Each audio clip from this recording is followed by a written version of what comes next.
Hey everyone, it's Gina, and today I'm sharing a card that is part of the Trinity Stamps March new release in YouTube Hop. Leave a comment down below for a chance to win the giveaway, and I'll also leave the details for that giveaway in the description down below. For this card, I'm using the Trinity Stamps Stained Glass Lily stamp set, which contains one main image of the stained glass lily and two coordinating sentiments. There's also a coordinating die that you can purchase separately for this set, which will cut out the main oval image and the two sentiments.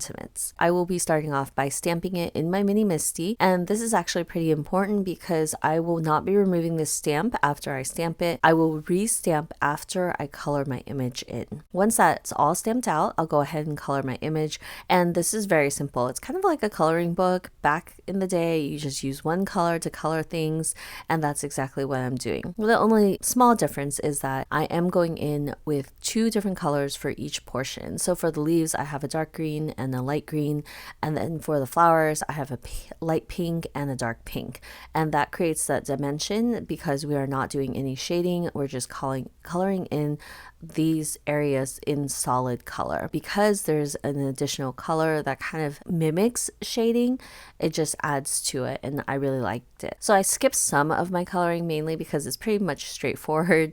I am just alternating the coloring to create that dimension, so it'll be light pink, dark pink, and sometimes the colors are right next to each other, and that's okay. For the background of the stained glass lily, I went with a sky, and I picked blues and teals, and I did the same thing where I picked a dark blue and a light blue, a dark teal and a light teal. And this is kind of mindless coloring at its finest because you just pick a box and you color it in, and it creates a whole image that comes together. So I thought that this was pretty therapeutic for me. This is one of the quicker cards that you can put together while you're watching TV or whatever you like to do while crafting. Then for the outside of this stamp set, I went with oranges, yellows. I just thought that would be a really nice pop of color versus picking like a pink or something, because I actually had Googled stained glass and there are just so many colors. You can use any color under the sun and it would work, and they tend to be more colorful than kind of monotone, so I went with as much color as I could. Once I finished coloring, I placed my panel right back into my mini MISTI, and I'm using my Versafine black Onyx ink because this is a pigment ink that stays wet for a little bit longer. I'm going to be adding clear embossing powder right on top of it and then heat setting it, and I'm doing this because I really want that raised texture.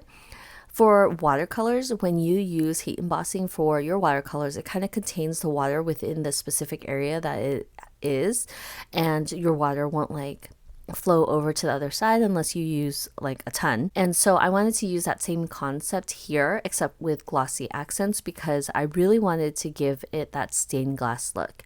And I'm not going to subject you to watching me put glossy accents everywhere. This did go relatively fast.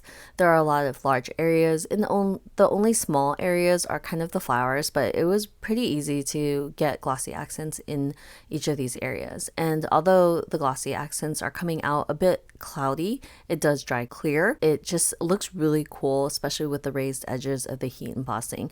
So this was exactly how I imagined it to turn out. Although you can't really see it in the video, trust me, there is that texture, there is that shine. It looks really cool in person.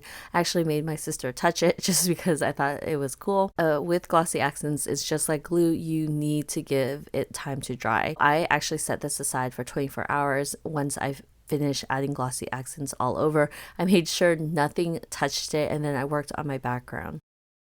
For my background, since I had all that color on my image, I decided to go with a very subtle background pattern. I pulled out this older die set. It's the Argyle background, and I thought it was a very like subtle piercing background that just worked really well with the bold image that I am using. I am using the With Sympathy sentiment, which I know is usually calls for a more somber card, but you know what? If you're in a sad mood and you get like bright flowers, it just kind of changes your mood and it adds a little bit of brightness to it. And that's kind of how I went in with this card, because I really wanted to use that bright pink, and I think that that's okay, as well as the colors that I used for my stained glass lily. I picked bright colors because I think even though it might be a sympathy card, the brightness of the card will brighten whoever you're giving this to.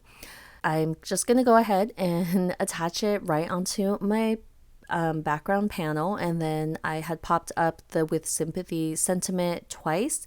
I just wanted it to have a little bit of dimension, and I added it at the bottom of the card. So everything looks really simple and done. I could have stopped here, but I decided that I wanted to go with embellishments on the card. I have these embellishments by Trinity Stamps. I can't remember the name off the top of my head, but I'll have it down below. And I used the smallest size, and I went in with my Trinity pickup stick with my glue and just added it.